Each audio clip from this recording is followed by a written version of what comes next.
Agradeceremos a todos que vayan tomando sus lugares. Estamos por dar inicio a esta conferencia.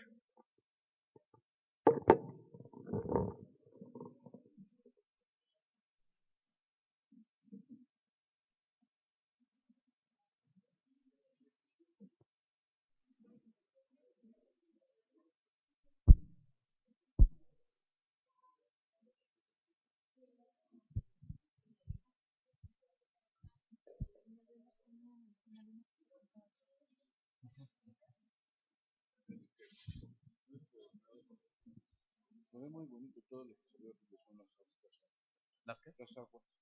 ¿Quieren que las quitemos para lo gráfico? Es que sí, rompen Ahorita todo. las quitamos, ahorita las quitamos.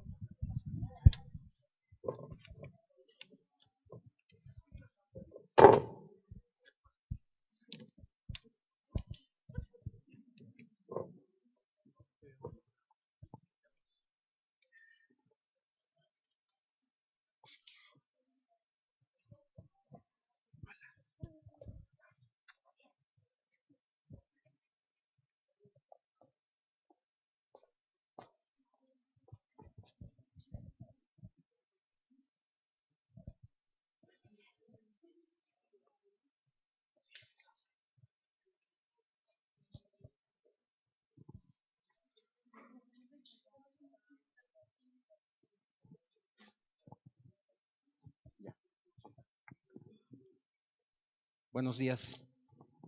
Agradecemos su presencia en esta conferencia de prensa en la que a 8 años de los acontecimientos en San Salvador Atenco, desde el Centro de Derechos Humanos Miguel Agustín Pro, es para quienes colaboramos aquí un motivo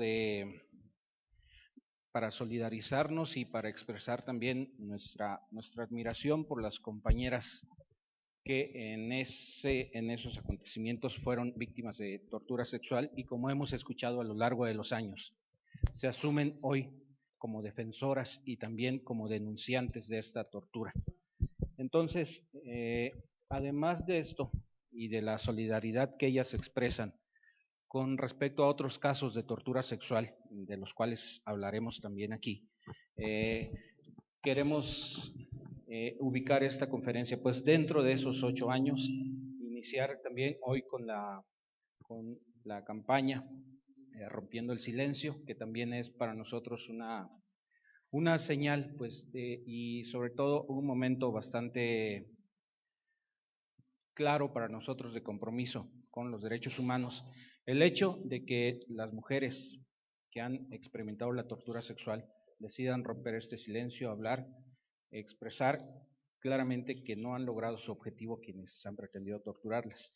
Y también dentro de esto, de esta solidaridad nuestra con todos estos casos y de la admiración que ya mencionaba, queremos también hacer patente pues todo, digamos, el trabajo que hemos realizado y ubicarlo también en el contexto de la reciente visita del relator sobre tortura de Naciones Unidas, quien señaló que se da la tortura de manera generalizada en nuestro país. Y bueno, creo que con los casos expuestos quedará, o por lo menos será, una confirmación precisamente de eso, de que las corporaciones que intervienen en la tortura son múltiples, es decir, la Marina, el Ejército, las policías de diversos ámbitos, también estatales, federales, municipales. Una situación bastante generalizada, pues esta en México y que aún persiste. Vamos a iniciar con Italia Méndez, quien hará la presentación de la campaña y de la solidaridad que ésta expresa.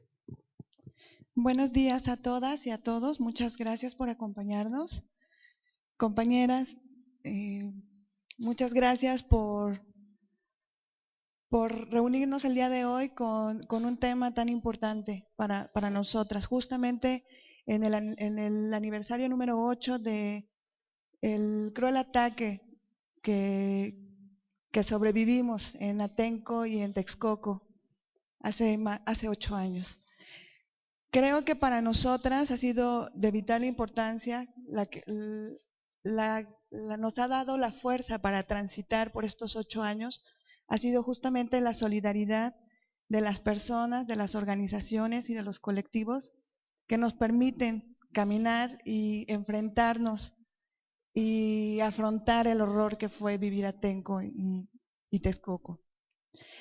Creemos que una de las finalidades más importantes que tiene la tortura es justamente anularnos como personas, rompernos como individuos y también de esa forma golpear a las colectividades, golpear a las organizaciones. Sentirnos solas, sentirnos muy, muy solas es casi el primer síntoma que tienes al sufrir tortura. Y en este caso particular de las mujeres que nos encontramos aquí, de la tortura sexual. En 8 años entendimos claramente que no estamos solas, que primeramente nos tenemos nosotras mismas, ¿no? Fuimos 47 mujeres que codo a codo pudimos resistir el horror de esos operativos, la cárcel, ¿no? La tortura, incluso la muerte de compañeros. Y teníamos la certeza de que no se trataba solo de lo que insistió el gobierno, que era solamente daño colateral, ¿no? El hecho de que algunos policías habían salido de control, sino que se trata de una estrategia de guerra, se trata de una estrategia de control social, dirigida primeramente en algunos momentos de la historia contra los luchadores sociales, contra las organizaciones. Y finalmente nos dimos cuenta cómo esa arma de guerra la extendieron hacia la sociedad en general, ¿no? Y lo notamos y lo supimos y ahora nos encontramos aquí reunidas varias mujeres que somos sobrevivientes de tortura sexual, que no solamente se trata de un tema de consumo, un tema de operativos fuera de control, ¿no? Sino de una estrategia muy clara del Estado en contra de la sociedad, en contra de las organizaciones, en contra de la gente. Hoy estamos aquí para reiterar que seguimos en pie de lucha por memoria, por justicia y por reparación, en solidaridad con otras compañeras. Y eso me llena mucho de orgullo porque hemos transitado de recibir solidaridad a poderla brindar, y eso es muy fuerte y muy alentador para nuestra lucha. Nos quisieron romper, pero no pudieron. Estamos aquí tejiendo redes, haciendo comunidad. Y les agradezco mucho la fuerza a mis compañeras, agradezco mucho la fuerza de otros casos que serán presentados enseguida, y agradecer siempre la presencia de los medios y de la gente solidaria que nos han acompañado en 8 años. Muchísimas gracias.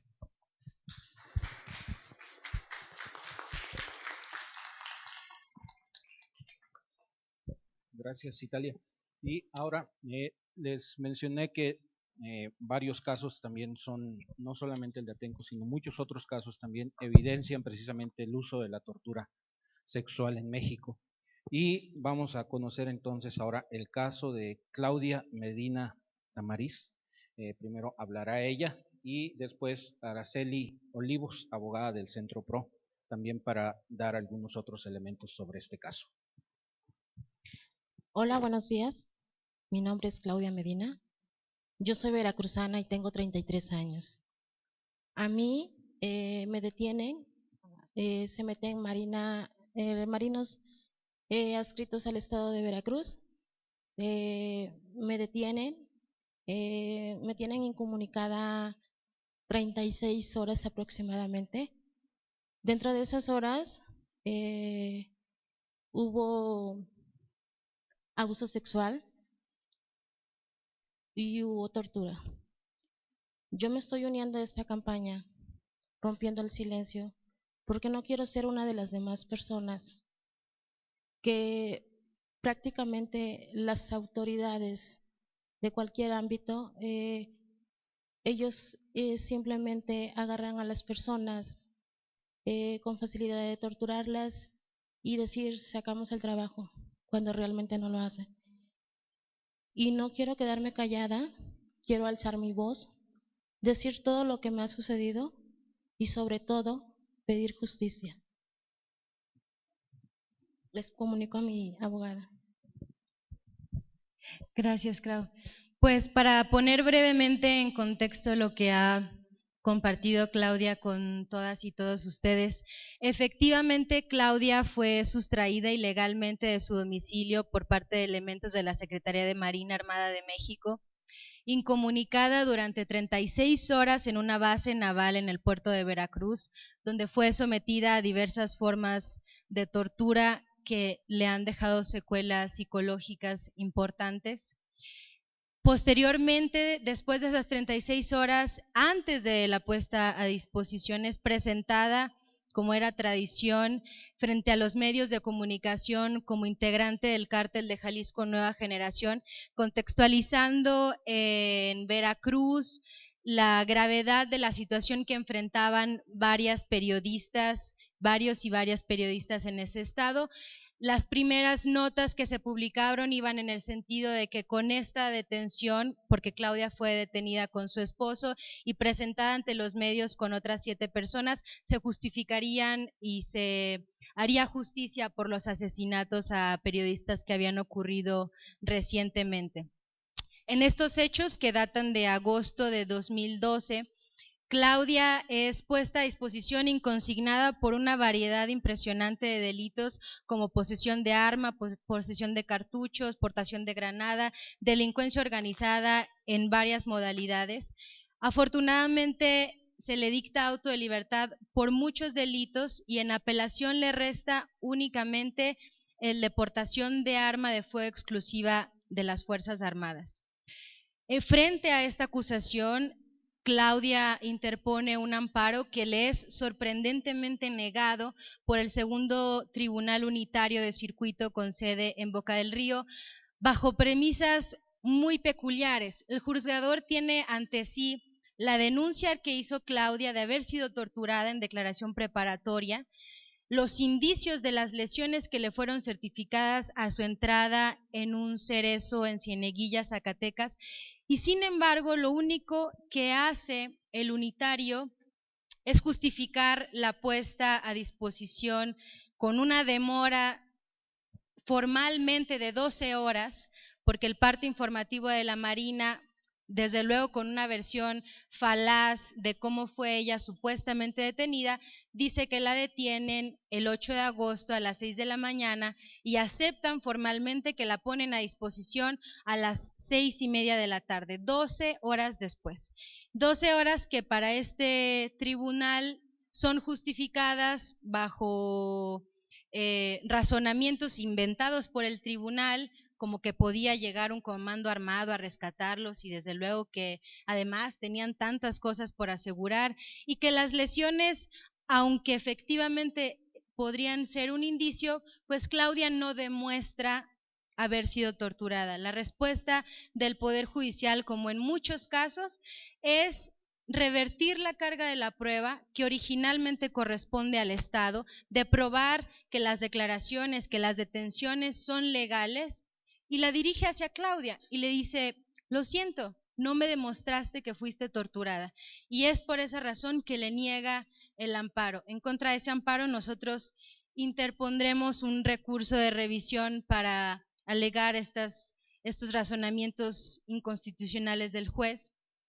A la par, cabe decir que Claudia, como mujer fuerte y valiente que es, se ocupa ella misma de documentar la tortura sobrevivida, como sucedió incluso en el caso de las compañeras denunciantes de tortura sexual en Atenco. Se acerca a ella a la Comisión Nacional de Derechos Humanos, exige que se le practique el protocolo de Estambul y no es sino un año después que la comisión, a partir de el impulso también de las organizaciones que acompañamos a Claudia, el Centro PRO y el Colectivo contra la Tortura y la Impunidad, le practica el protocolo que desde luego sale positivo, se identifica una alta congruencia de lo que dice Claudia con las secuelas psicológicas que tiene. Ella misma se somete también a peritajes independientes, nuevamente para sostener ella y no el Estado que fue torturada y que lo que ella dice es verdad. Esto es recurrente en muchísimos casos. Actualmente ella está encarando una nueva acusación por parte de la Procuraduría General de la República basada en los mismos hechos de agosto de 2012 por delincuencia organizada con la modalidad de haber utilizado un vehículo robado para cometer otros ilícitos. Desde luego una acusación contra la que ya el Centro PRO interpuso un amparo y está pendiente de resolverse, algo que estamos impulsando también, que se reconozca que la única prueba que hay en el caso de Claudia es el parte informativo de los elementos de la Marina que la sustrajeron ilegalmente de su domicilio, que la torturaron y que recabaron ilegalmente una supuesta confesión de ella y que está en el parte. Esa es la única prueba que sostiene las acusaciones de portación de arma de fuego y de delincuencia organizada en esta modalidad de vehículo robado en contra de Claudia, y estamos pues esperando que se resuelvan favorablemente los recursos que ella tiene a su disposición y que el Poder Judicial de la Federación demuestre que efectivamente tiene obligaciones que sabe cumplir frente a las mujeres y hombres que denuncian tortura, y que en el caso de Claudia ha tenido y ha sido su voluntad levantar la voz, no quedarse callada y no permitir que todo esto quede en la impunidad y en la oscuridad. Muchas gracias. Y ahora también bastante conocida por su lucha también frente a todo esto para denunciar tortura también. Nos acompaña Valentina Rosendo Cantú, y solamente, bueno, además de que nos da mucho gusto que está, quiero señalar aquí que las recientes modificaciones al Código de Justicia Militar pues se ubican también como parte de toda esta lucha que ha sido de ella y que ha sido también una lucha constante de muchas mujeres en México. Bueno, Lusugia Shabani, Wanina Kuari Sugo, y Cumbio, Valentina Rosendo y Cuenca Nashwahi, Weshi, pues como Sakura, Mateco, así que mátala. Bueno, muy buenos días, gracias por la invitación. Es un placer estar aquí con ustedes, compañeras, y es muy importante saber lo que está pasando, lo que hemos vivido durante mucho tiempo en esta lucha. Pues yo voy a hablar un poco de la experiencia que hemos tenido Inés y yo durante casi 12 años. Yo me uno con ustedes porque sé lo que se siente buscar justicia. Es triste porque en nuestro país pues no hay palabra justicia. ¿Por qué? Porque el gobierno pues no quiere que se sepa lo que está pasando aquí en nuestro país. Yo fui torturada sexualmente en 2002. Durante muchos años hemos buscado justicia y pues logramos un cambio muy importante en México. ¿Por qué? Porque pues nunca nos quedamos callada. Logramos que nuestra voz no quede en silencio. Nosotras la llamamos como voz de silencio. Pues para mí compartir mi experiencia con ustedes, ¿por qué? Porque para que sepan que no están solas y que hay un largo camino por recorrer, pero por eso pues no se sientan abandonadas, porque siempre pues estamos para apoyar, estamos para luchar, para defendernos del gobierno, y esto pues muy importante porque en muchas organizaciones, en muchas voz de ustedes hemos logrado un cambio en México del fuero militar. Es un avance muy importante con el apoyo de muchas compañeras, de muchas organizaciones. Bueno, para mí es los abogados que me han acompañado trabajaron duro, también en otras organizaciones por lograr buscar justicia. Hoy yo les puedo decir que existe justicia, pero hay que buscar, hay que encontrar para que el gobierno sepa que estamos juntas y que no ni una mujer más tiene que ser violada sexualmente por los militares. Y así que yo me uno con ustedes, mi voz siempre va a quedar en México, en Guerrero, para que con esta lucha puedan saber ustedes que sí hay esperanza, hay justicia, pero hay que buscar. No es fácil, porque yo lo digo por experiencia, porque he caminado mucho para lograr un avance, un cambio en México, pero también hay que unirnos porque sola no podemos hacer nada. Así que pido también el apoyo de muchas organizaciones para que caso de otras compañeras no quede en el olvido.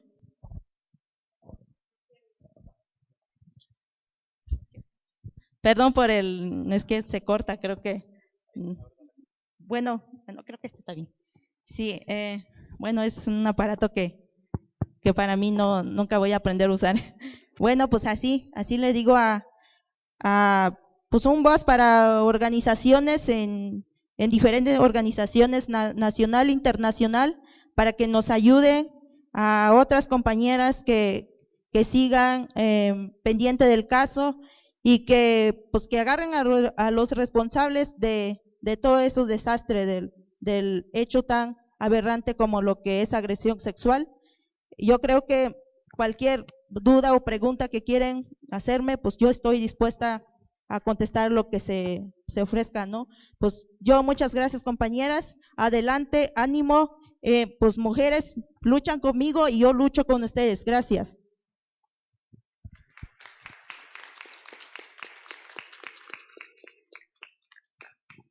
Muchas gracias, Valentina. Y forman parte también de esta campaña Verónica Razo y Miriam López. Sobre ellas nos va a hablar Nancy López, de la Comisión Mexicana de Defensa y Promoción de Derechos Humanos. Muy buenos días. A mí me toca dar el testimonio de Miriam López y de Verónica Razo Casales. Yo vengo de la Comisión Mexicana de Defensa y Promoción de los Derechos Humanos, en donde actualmente llevamos ambos casos. Tanto Verónica como Miriam fueron detenidas en el año 2011. En el caso de Miriam, fue detenida en el mes de febrero de 2011 en Ensenada, Baja California, donde ella vivía. En el caso de Verónica Razo Casales, fue detenida en junio de 2011 en el Distrito Federal.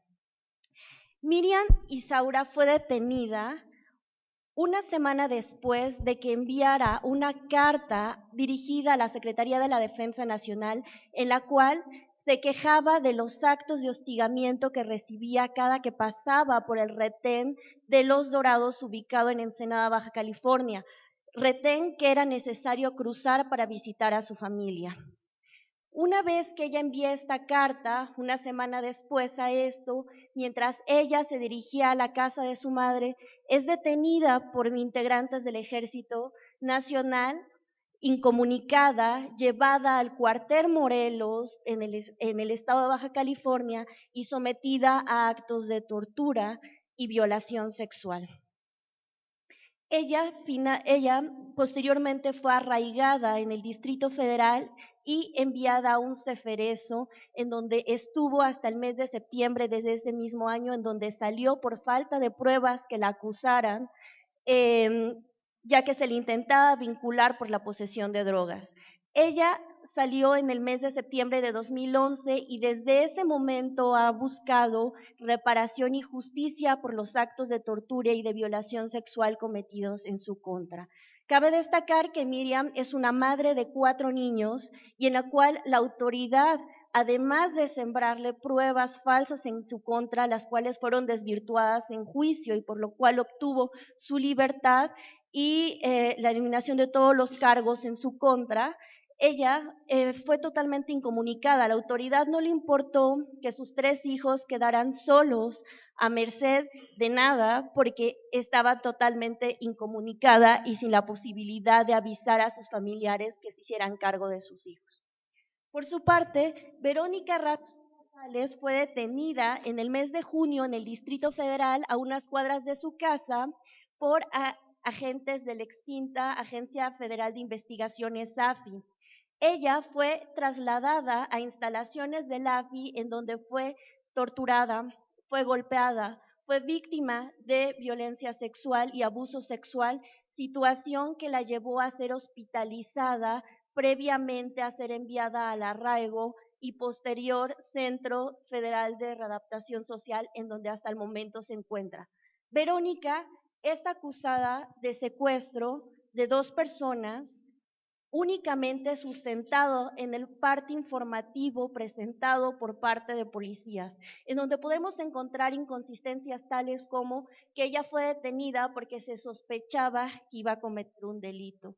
Estos casos, ambos casos, son tristemente paradigmáticos del uso irracional de la fuerza, las detenciones ilegales y arbitrarias, el uso de la tortura, la misoginia por parte de las autoridades al cargo de la detención y custodia dentro de un proceso penal. También son terribles evidencias de la violencia en contra de la mujer, de la cosificación de sus cuerpos y el uso de la violencia sexual y el abuso sexual en el ámbito institucional. En los casos que hemos documentado desde la Comisión Mexicana, nos hemos dado cuenta que aquellas mujeres que son detenidas y no son violadas sexualmente son víctimas de igual forma de otros actos de violencia sexual, tales como los tocamientos indebidos y lesivos, los golpes en partes sexuales femeninas y también el uso constante de frases misóginas y cosificantes en su contra. Finalmente, me resta felicitar a todas las mujeres que el día de hoy se suman a la campaña de Rompiendo el Silencio, todas juntas contra la tortura sexual, ya que este tipo de actos de visibilización y denuncia tienen que seguir activos y tienen que formar parte de una campaña permanente para eliminar esta práctica institucional. Muchas gracias.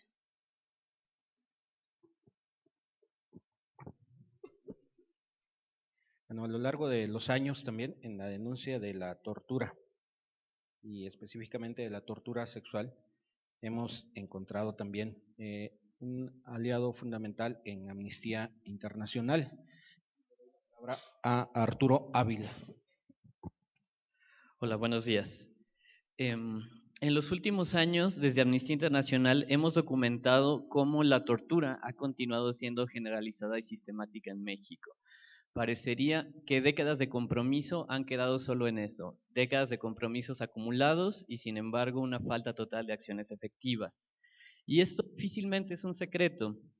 En México es difícil, poca o ninguna corporación de seguridad se atrevería a afirmar que dispone de mecanismos efectivos para prevenir o castigar la tortura. Sin embargo, es casi igual de difícil encontrar personas que han rendido cuentas, perpetradores de tortura que hayan rendido cuentas por estos actos.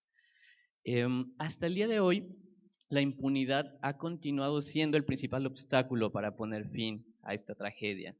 La impunidad continúa siendo la mejor garantía de repetición para este grave abuso de los derechos humanos y el principal obstáculo que se encuentran las víctimas al momento de poder juntar coraje para levantar la voz.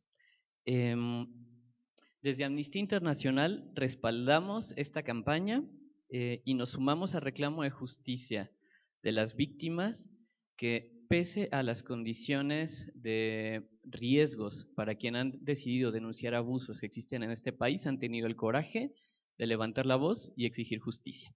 Gracias. Gracias, Arturo. También en la denuncia de la tortura y en la denuncia de violaciones a derechos humanos en México, hemos acudido frecuentemente a las instancias internacionales y para evidenciar toda esta situación grave en la que estamos, pues hay toda una serie de recursos y entre ellos, por ejemplo, recordamos o ya hacía referencia a la reciente visita del relator sobre tortura de Naciones Unidas. Le doy ahora la palabra a Javier Hernández Valencia, representante en México de la Alta Comisionada de Naciones Unidas para los Derechos Humanos, porque con la oficina también hemos mantenido colaboración que nos ha permitido también pues dar visibilidad a las denuncias de tortura cometidas en el país. Muchas gracias, buenos días a todas y a todos. Es una ocasión más en la que podemos acompañar a estas valientes mujeres, no solo en los actos públicos frente a ustedes, sino también en otros momentos e instancias. Creo que hay dos cosas que yo rogaría sobre todo a las compañeras y compañeros de medios que presten atención. Lo primero es las condiciones en las cuales el trabajo de denuncia se hace en México y en general en América Latina.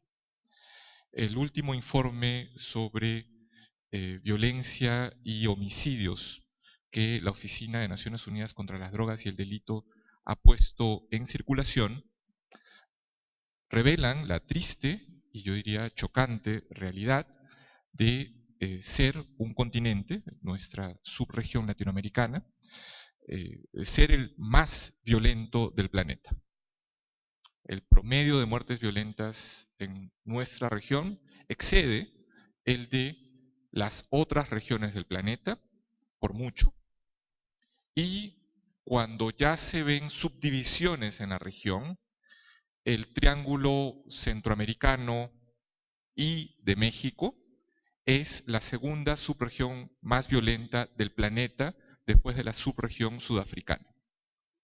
Esta doble alerta debe ser puesta en el contexto en el que esa violencia, que es una violencia de muerte, se ejerce en México contra las mujeres de México desde hace más de 2 décadas en un debate que las organizaciones y las propias mujeres han llevado a escala mundial para definir esta violencia no solo como una anomalía, sino como una epidemia. El feminicidio o femicidio, debate que se origina aquí en México, viene de distinguir la tipicidad de lo que en América Latina le hacemos a las mujeres, las matamos, y con este debate lo que queremos es también no dejar de perder de vista que cuando las matamos las torturamos y cuando sobreviven a tortura no tienen condiciones favorables para obtener justicia. Ese es el primer elemento, que este puñado de mujeres y otras que no están aquí presentes reman contra corrientes estructurales en nuestro subcontinente de violencia y de impunidad. Y todo lo que escuchan ustedes como testimonios de ellas es esa necesidad imperiosa de seguir levantando la voz por quienes murieron y por quienes sobrevivieron. Segundo punto, y que creo que es también interesante que ustedes destaquen y sigan trabajando. La tortura en forma de violencia sexual contra las mujeres no es una casualidad, no es un desliz, no es un error. Ninguna autoridad se equivoca cuando viola a una mujer, cuando ejerce violencia sexual contra una mujer. Un error puede ser que de 5 sellos, 1 no se puso. Un error puede ser que de 18 firmas solo se recabaron 17. Un error puede ser que una notificación que debió haberse hecho en 5 días se hizo al 6º día. Esos son errores, esas son falencias de un sistema o de un procedimiento. Someter a una violación sexual a una mujer no tiene nada de casual. Supone, primero, un colapso total de los sistemas de control. Segundo, una imposición monumental de nuestros sistemas patriarcales que consideran que debemos disponer de los cuerpos de las mujeres. Y tercero, revela a los años de impunidad, aún en los casos en los cuales se ha logrado justicia, que nuestra impunidad machista acepta y tolera el que se viole mujeres como parte de alguna suerte de cuota o de responsabilidad o aceptación que se les impone a las mujeres porque viven en este subcontinente. No es así en otros lugares del planeta. Eso es lo que quiero decir. No es así. Existen violencias, sí, pero no tan grandes y tan impunes y tan sistemáticas como las que nosotros, los hombres en América Latina, y nuestros estados les imponemos. Y digo nuestros estados porque también como hombres individuales esa violencia se ejerce en el hogar. Y hacemos que callen sobre esas violencias y entorpecemos también desde esas violencias domésticas el que haya justicia. Esta es una pelea que no podemos hacer sin ustedes, los medios, donde también muchas de las mujeres que trabajan en medios, que trabajan en denuncia de abusos, de corrupción, de violación de derechos, sufren a su turno en carne propia violencias que están específicamente diseñadas y estructuradas para afectarlas en su condición de mujeres. Mujeres periodistas que reciben amenazas en las que explícitamente se les dice que van a ser violadas. Mujeres periodistas y comunicadoras que reciben y son confrontadas por autoridades no solo con comentarios sexistas, sino con alusiones a su dignidad e integridad y comportamiento privado. Y amenazas y autoridades que no hacen caso de las denuncias y que asumen entonces que a las mujeres, incluidas a las mujeres periodistas, les toca tolerar no solo el ser violadas, sino el que se les anuncie que pueden ser violadas. Es toda esta maraña de circuitos en los cuales las organizaciones mexicanas han dado una, yo diría, cuota y ejemplo histórico sobre visibilización, desde nuestras hermanas, compañeras muertas y que siguen muriendo en la frontera, hasta nuestras hermanas y compañeras que han vivido en carne propia, en sus cuerpos, estas violencias y ahora exigen de nosotros solidaridad. Yo nada más insistir en que, como en la ocasión anterior, en el aniversario anterior, como en seguramente las nuevas ocasiones en las que tengamos que reunir esfuerzos y juntarnos más juntos y juntas con el apoyo de ustedes y no cejar en esta pelea. Muchas gracias. Gracias, Javier. Ahora volvemos a la campaña y para más información sobre esta campaña, en qué consiste y hacia dónde vamos, cuáles son las actividades, le doy la palabra a Edith Rosales primero y luego a Norma Jiménez.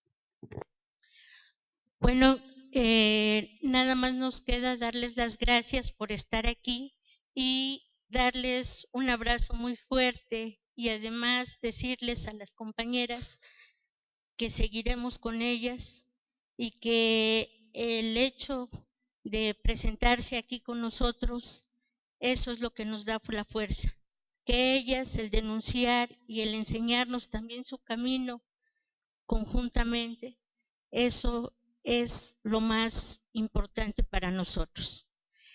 Y bueno, y que aquí los ponentes nos vuelven a reiterar, ¿sí?, que es cierto que aquí en el gobierno de México existe esa represión, que se inventan esos delitos para justificar no nada más la cuota que tienen que tener de detenciones, sino lo que hace el mismo gobierno con sus fuerzas castrenses, ¿sí?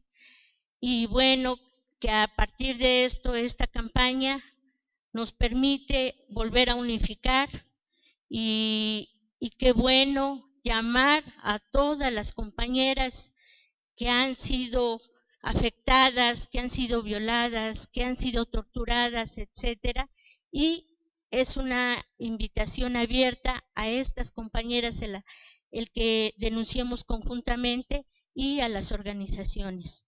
Y bueno, para cerrar, mi compañera Norma manejará la campaña en qué consiste. Bueno, empezar como diciendo que nosotras ¿Lo cambio? Bueno, ya. Bueno, ya son 8 años en que nosotras pasamos por estos hechos. Nosotras decidimos levantar la voz, decidimos no callarnos. Fuimos estigmatizadas, señaladas, nos llamaron mentirosas. A pesar de lo que nos había ocurrido, tuvimos que emprender una lucha para probar que nos había ocurrido.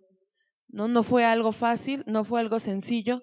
Y mirando hacia atrás, creemos que lo que nos dio la fuerza era saber que había quien nos sostenía, que no somos una, que no somos dos.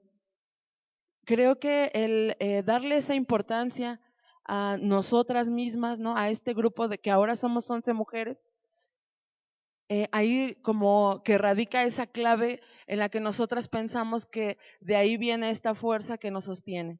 Hace un año hicimos un llamado para ver esa solidaridad de esas personas, no solo las que estábamos sentadas acá, sino las personas que estaban afuera. Y nos dio una tremenda alegría y nos dio tanta fuerza el ver que muchísima gente estaba al pendiente del caso, que no había olvidado, que todavía le indignaba como a nosotras, que no es que esta lucha ya haya pasado, que no es porque después de 8 años ya sea recurrente seguir a lo mismo, seguimos en la búsqueda de justicia, pero no solo somos nosotras, ¿no? Hay un montón de gente que está solidaria en esta causa. Hace un año nos dimos cuenta de eso. Por eso este año pretendemos que sea al revés. Pretendemos ver las cosas distintas. Pensamos que también es importante que se vea esa solidaridad, pero de acá para allá. Y entonces también nos solidarizamos con otros casos, con otras compañeras. Si se dan cuenta y podemos ver los casos, parece que todas estuvimos en la misma situación, como si nos hubieran detenido a las mismas personas. Esto es porque es una estrategia. Creemos que si nosotras tuvimos de alguna forma la fortuna de estar acompañadas, también podemos brindarle ese acompañamiento a otras compas que tal vez lo hayan vivido en soledad, pero que acá les decimos nosotras que pasamos por lo mismo, que las entendemos y que las vamos a acompañar y vamos a estar con ellas para pasar este proceso. El nuestro no ha terminado y tal vez no sea para mañana ni para pasado, pero estamos juntas y creemos que eso nos fortalece. Esta campaña tiene ese sentido también, fortalecernos y trabajar juntas, acompañarnos. La idea es que, bueno, hoy se da arranque a la campaña, será durante este 2014 que se pueden ir sumando casos, organizaciones, actividades, se hicieron algunos materiales como para difundir no solo nuestro propio caso, sino el de las demás compas que están en esta campaña, y bueno, el cierre será el 25 de noviembre, que como cada año, bueno, pues haremos una actividad y ahí también se les podrá informar, bueno, qué más se fue sumando, qué más fuimos haciendo. La cosa, bueno, pues es activarla todo este año. Vamos a manejar esta campaña también en redes sociales, tenemos varios hashtags, rompiendo el silencio, todas juntas contra la tortura sexual, mujeres de Atenco rompen el silencio, mujeres de Atenco en solidaridad, mujeres de Atenco contra tortura, Claudia torturada e inocente, y bueno, pues esperamos que se puedan ir sumando todas las personas que, bueno, ahora nos acompañan y más. También, bueno, nos resta a nosotras agradecer la presencia de Claudia, de Valentina, las queremos mucho, les damos un abrazo. De Inés, que no está por acá, pero bueno, le mandamos toda nuestra solidaridad, de Verónica y Miriam, que bueno, nos da mucho gusto que estén integradas en esta campaña, al Centro de Derechos Humanos de la Montaña Tlachinolan, a la Comisión Mexicana de Defensa y Promoción de los Derechos Humanos, a Jazz, impulsora de la Red Mexicana y Mesoamericana de Defensoras de Derechos Humanos, Asociadas por lo Justo, Amnistía Internacional, al representante del Alto Comisionado de las Naciones Unidas para los Derechos Humanos y bueno, sobre todo pues al Centro PRO que nos ha estado acompañando todo este tiempo, y a ustedes muchas gracias por estar acá y bueno, le paso la palabra. Gracias. Damos ahora espacio para preguntas, hacemos bloques de 3, por favor. Nos dicen nombre, medio y si pueden también especificar a quién le dirigen la pregunta, por favor. Gracias, Rocío Méndez, Noticias MBS. Buenos días. A la persona que viene de la Comisión Mexicana de Defensa y Promoción de los Derechos Humanos, es usted, ¿verdad? Perdón, no tengo su nombre. Nancy, ¿podría usted comentarnos qué preocupaciones tienen desde la Comisión al respecto de que, al parecer, dicen analistas, la estrategia de seguridad no ha cambiado y sigue sustentándose en la base militar y en este tipo de circunstancias que usted ha descrito en los casos, o en un caso en particular como el de Miriam? Y segundo, ¿qué opinión tendría también al respecto de la reforma al foro militar, todos estos acontecimientos que apenas se registraron en los días pasados en el Senado y en la Cámara de Diputados? Gracias.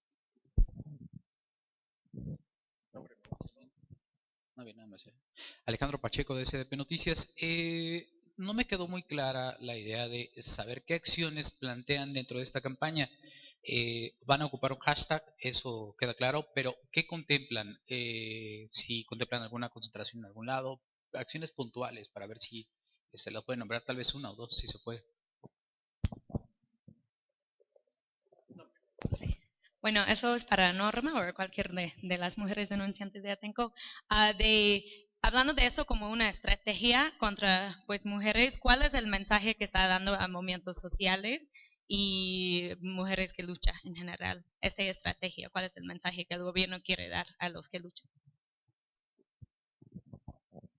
Perdón, nada más, si también la pregunta que va dirigida a Nancy también la podrían contestar José y también Javier acerca de las reformas al fuero militar, por favor. Bueno, respecto a las preocupaciones de la Comisión Mexicana, respecto al cambio de estrategia, bueno, nosotros hemos documentado recientemente casos de violaciones graves a derechos humanos cometidos dentro de esta nueva administración federal, lo cual nos indica que en realidad ha cambiado muy poco en materia de prevención de violaciones a derechos humanos.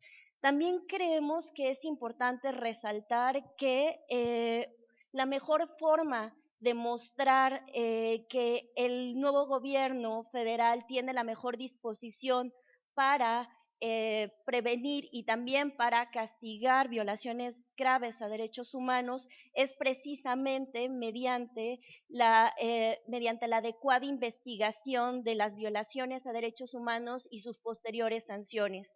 A pesar de que muchos de los casos que nosotros hemos documentado en la Comisión Mexicana se cometieron durante el periodo de 2006 a 2012, lo que es cierto es que no hemos visto cambios en el sistema de administración de justicia.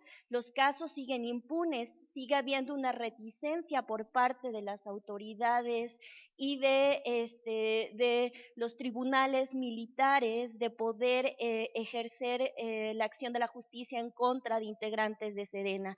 En casos que actualmente tenemos en donde están involucrados miembros de la Sedena, el común denominador es que el Ministerio Público Federal tiene miedo de iniciar procesos en contra de militares, tiene miedo de enfrentarse ante la justicia militar y tiene miedo de señalar a responsables. Esto, sin duda alguna, y a propósito de la reforma al Código de Justicia Militar, nosotros creemos que es un avance muy positivo, que es un avance, claro, de voluntad, pero que esta no se va a traducir en resultados reales hasta que no haya procesos en contra de todos los miembros de las Fuerzas Armadas vinculadas a violaciones graves de derechos humanos y que haya sentencias en contra de ellos, por lo cual todavía es un asunto pendiente, todavía no está cerrado el capítulo de la justicia militar y creo que es el momento de que ya que tenemos estas reformas, estemos aún más insistentes sobre la necesidad de que se finquen responsabilidades en contra de todos los responsables.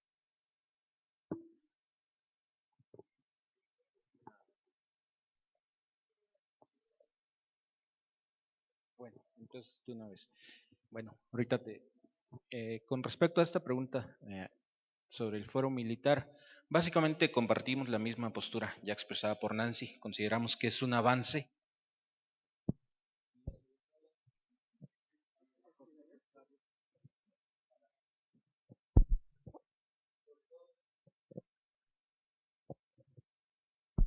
Y sobre todo valoramos lo que esto implicaría como posibilidad de acceso a la justicia para las personas civiles víctimas de violaciones a derechos humanos.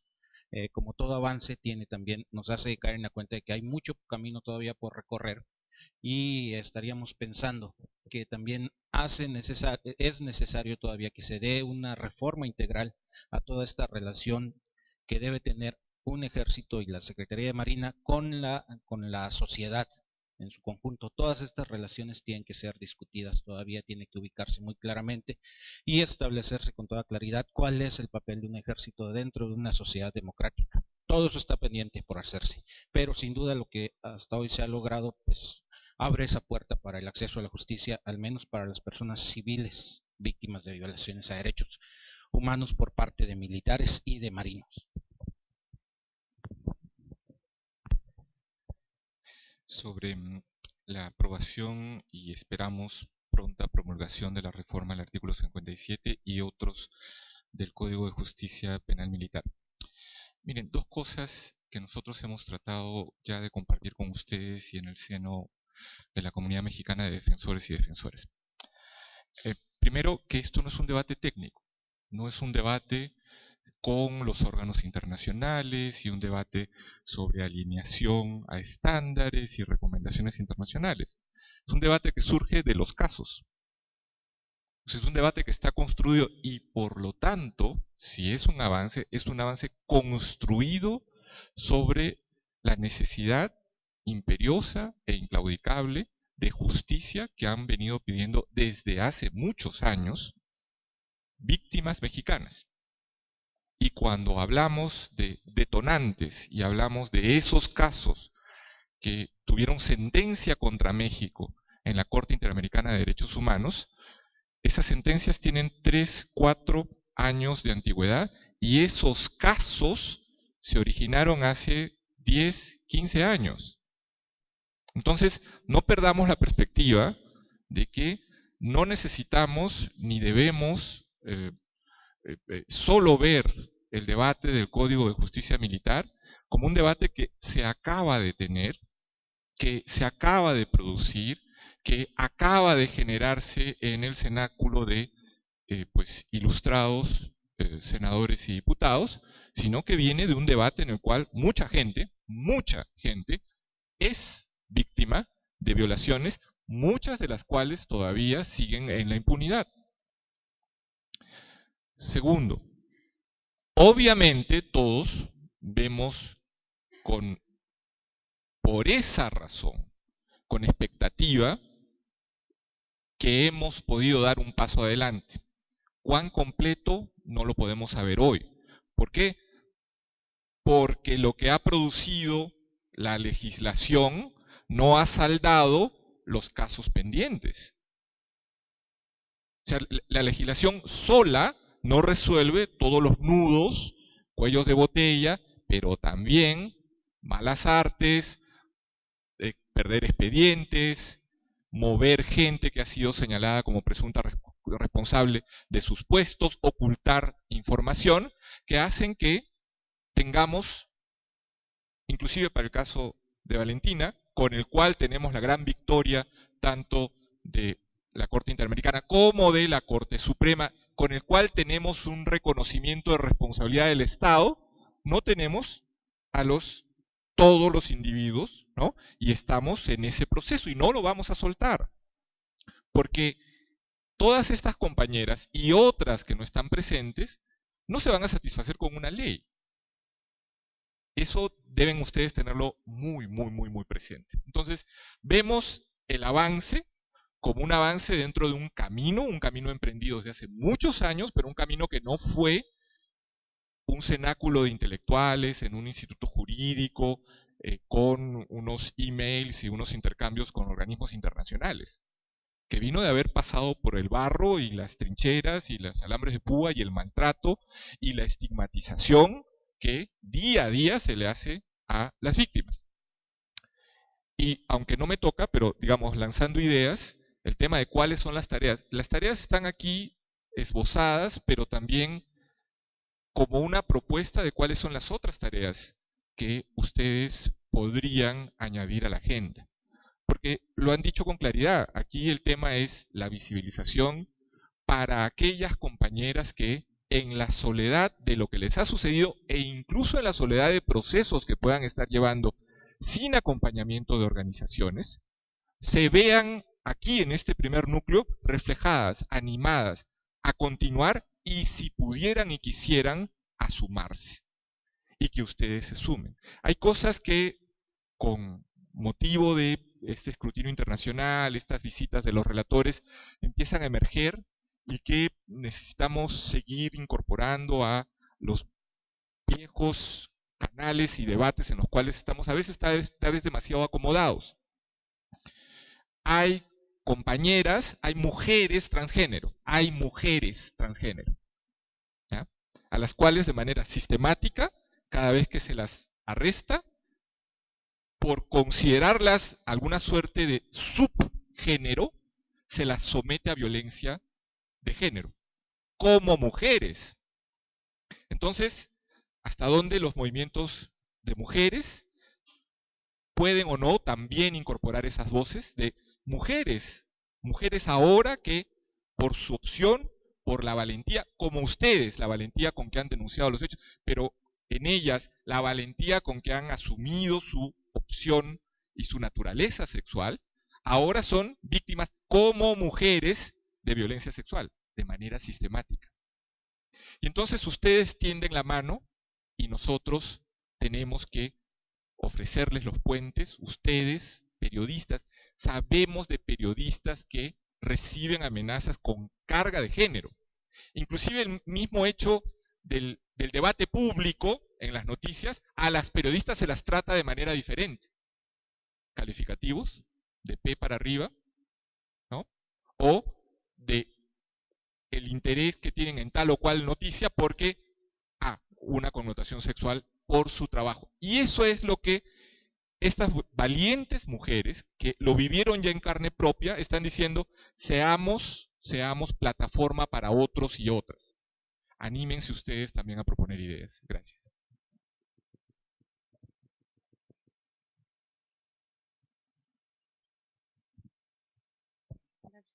Bueno, la cosa esta de la estrategia, bueno, pues nosotros sabemos que es la represión política en general es una estrategia de control social.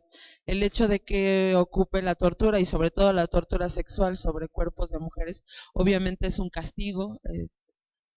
Ellos tienen calculados los daños, ¿no? Como nosotras creemos que, bueno, esta parte de la estigmatización, ¿no? El miedo, el que te genere la culpa, al final el perpetrador siempre estará por allá en las sombras y no sabemos quién es porque parece como desdibujado.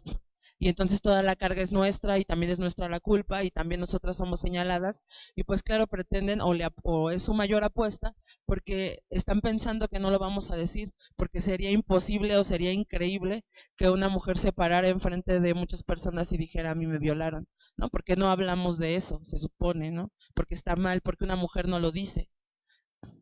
Creo que ahí es donde nosotras rompemos con esta cadena terrible y decimos: no, yo voy a devolver la culpa a los perpetradores, ¿no? Y en esa lucha es en la que estamos. Parece increíble que nosotras fuimos las agredidas y también nosotras tenemos que luchar porque se nos crea algo por lo que somos señaladas. Es como un círculo donde parece que nosotras somos las que estamos luchando y no hay contra quién. Entonces, para nosotras es importante como retomar esta parte, ser activas en nuestra propia lucha y señalarlos y devolver toda esa carga que no es nuestra.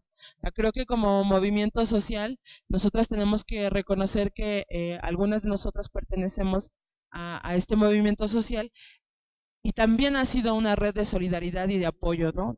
También hemos tenido que reconstruir y mirarnos desde ahí para saber cómo vamos a seguir caminando. Creo que claro que esto es una estrategia, y claro que lo que pretenden es desmovilizar y que la gente tenga miedo. Y ese ejemplo lo dieron en nuestro cuerpo, ¿no? Dañaron a nosotras queriendo dañar un movimiento. Pero creo que a 8 años podemos voltear y decir que no se los permitimos.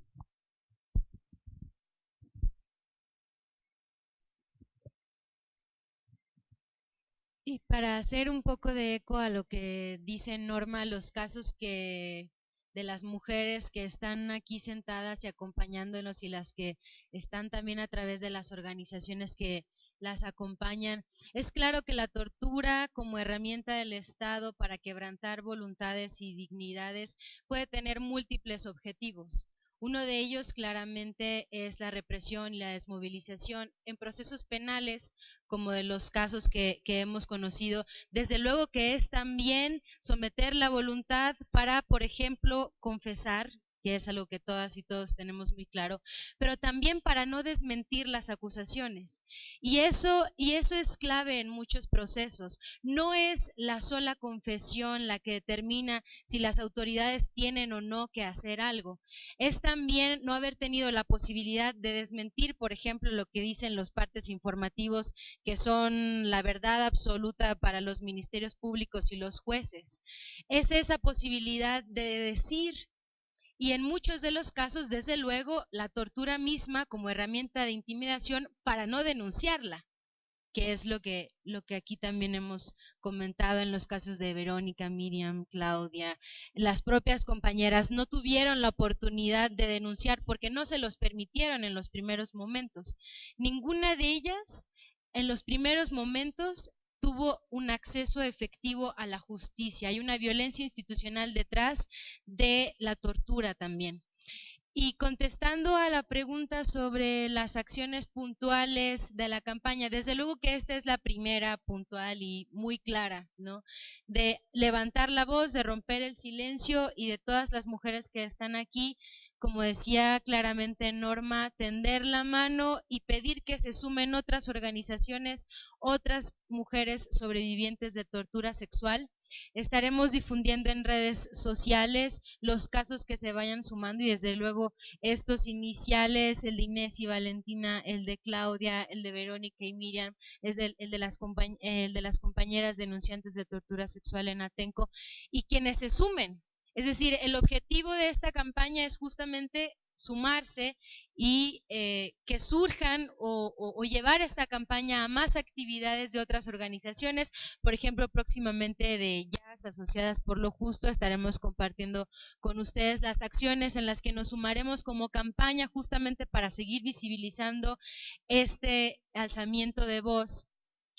Y culminará todo con un foro abierto el 25 de noviembre en el que daremos a conocer qué es los resultados de esta campaña y qué es lo que logramos posicionar y visibilizar desde el día de hoy, que desde luego las compañeras, todas las que están aquí sentadas, llevan haciéndolo por casi una década y más de una década. En el caso de otras es un camino que empieza, entonces no estamos haciendo nada nuevo, sino juntando estos esfuerzos de todas ellas que llevan haciendo ya por mucho tiempo. Es un caminar que les ha costado años y posicionarlos como un solo puño en contra de la represión y la tortura sexual.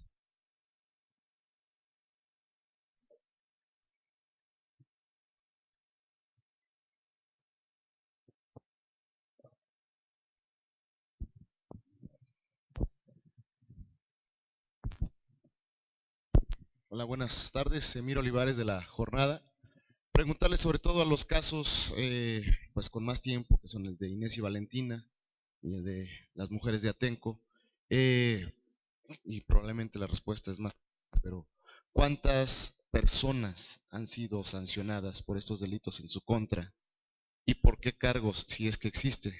Y en el caso de las mujeres de Atenco, preguntarles si confían aún así en la justicia, cuando el funcionario que se dijo que él asumía las consecuencias de los hechos de Atenco, que él era el principal, no recuerdo bien la palabra, pero dijo: yo asumo, él ahí en la Ibero, asume la decisión de haber enviado las tropas a Atenco, ahora es pues presidente de la República. Si confían aún así en la justicia después de eso.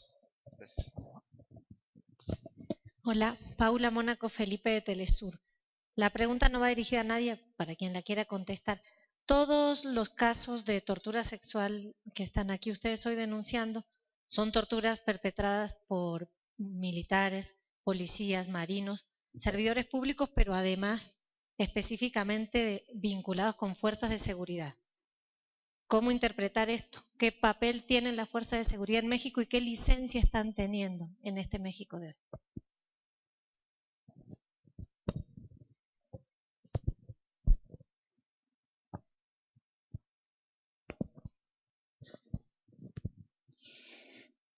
Pues para contestar su pregunta, sí hay personas detenidas, que es una buena noticia, que sí hay 2 encerrados, y por parte de la compañera Inés también. No puedo decir en qué momento está la situación ahorita, porque hay riesgo de por medio, pero solo le puedo informar que sí hay 2 personas detenidas, que sí, pues yo veo una esperanza de lucha que hemos logrado Inés y yo.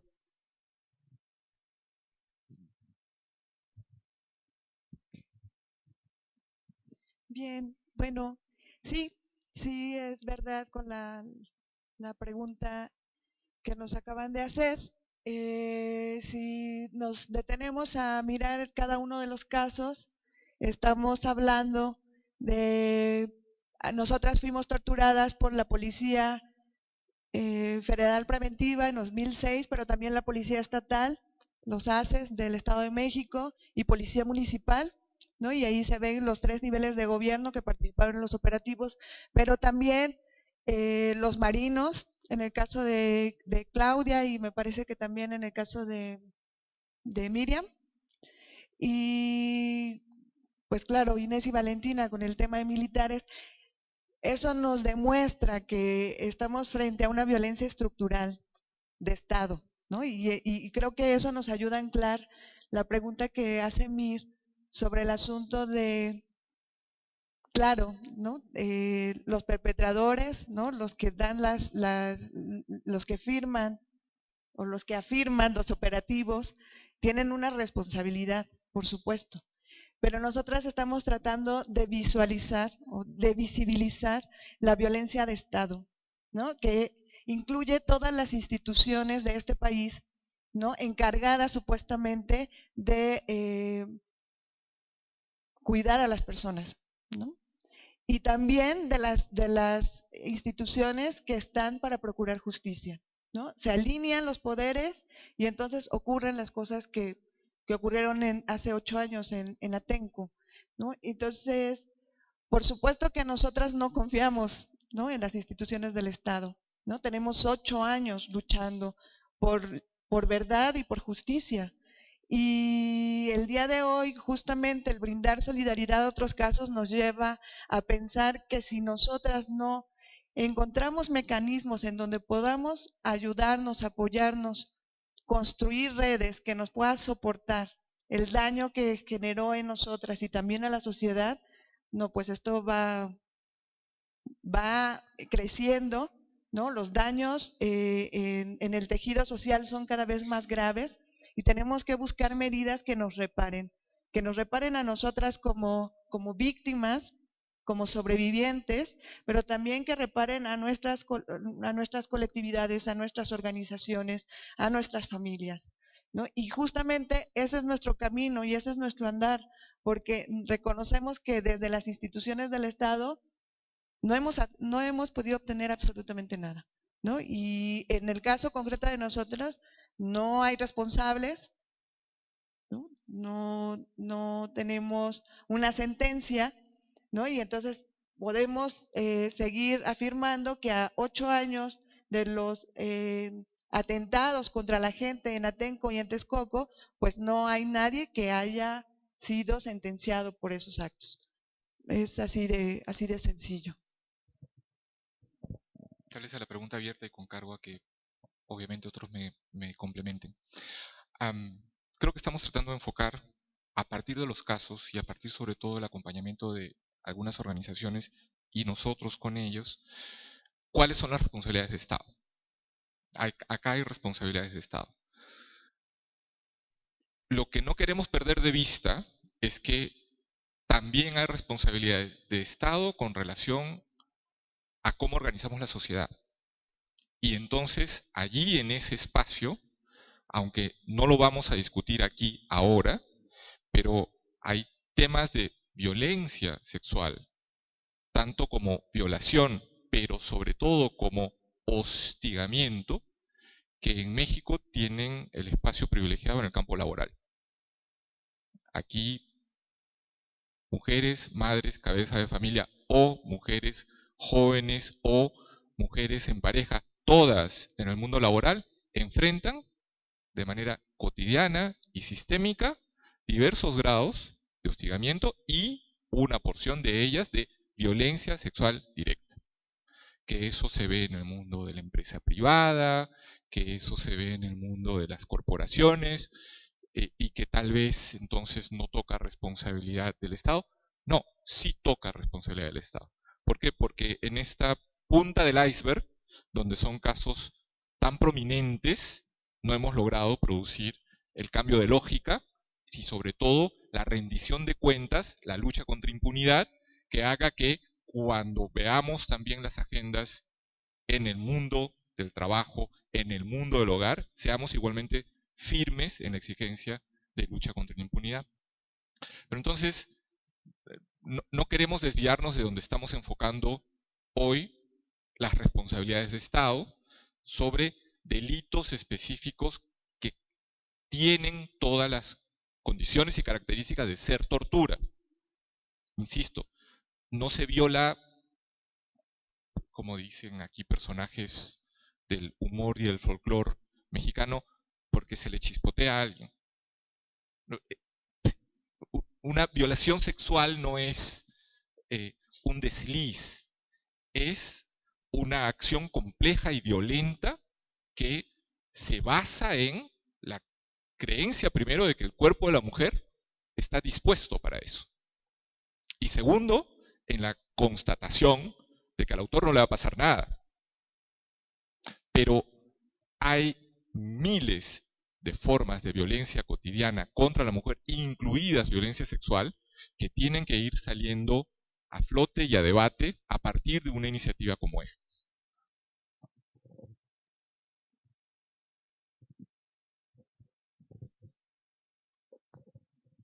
Y tratando de responder muy brevemente a su pregunta, ya se ha mencionado, pero nada más lo reitero, la falta de controles es evidente aquí. También habrá que tener en cuenta cuál es la concepción de seguridad que ha estado detrás de las políticas creadas durante estos años. Y eso nos lleva precisamente como a concebir la seguridad más en términos de una batalla entre buenos y malos, más en términos de una batalla por ganar posiciones. Y las fuerzas policiales, las fuerzas de seguridad entonces, más que la protección de la ciudadanía, la protección de todas las personas, lo que buscan es precisamente establecer una serie de controles sobre la misma población y ganar posiciones para los intereses de quienes están al mando o de quienes pueden echar mano directamente de estas fuerzas, y con la carencia absoluta de controles para supervisar este tipo de acciones. ¿Otras preguntas? ¿Abrimos otro espacio o ya no? Bueno, damos entonces por concluida esta conferencia. De nuevo les agradecemos su asistencia y sobre todo muchas gracias a ustedes por su participación.